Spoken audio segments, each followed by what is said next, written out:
السلام علیکم۔ اس وقت ہم غار ثور پر آئے ہیں اور غار ثور آپ کو دکھاتے ہیں۔ یہ دیکھیے اس وقت یہ غار ثور میں یہاں داخل ہو رہے ہیں۔ یہ غار ثور ہے جو بہت زیادہ بلندی پر ہے اور راستہ جو ہے دشوار ہے اور مختلف انداز سے مطلب سیڑھیوں کے ساتھ اور پتھروں کے اوپر مطلب آپ کو آنا پڑتا ہے۔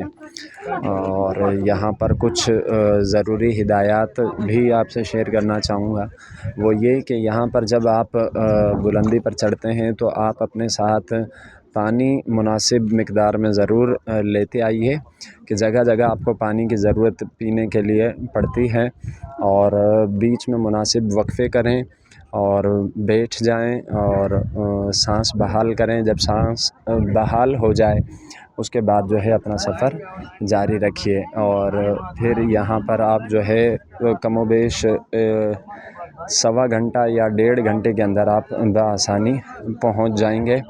اور یہ اس کے بعد آپ دیکھ سکتے ہیں اس وقت مکہ شہر کے مناظر ہیں، جو نیچے کی جو آبادی ہے آپ دیکھ سکتے ہیں۔ یہ ہم اس وقت پہاڑ کے اوپر سے آپ کو یہ مناظر دکھا رہے ہیں۔ اللہ پاک تمام مسلمانوں کو یہاں کی حاضری نصیب فرمائے، سب کو مکہ مدینہ کی عبادت بازوق حاضریاں نصیب فرمائے، آمین آمین یا رب العالمین۔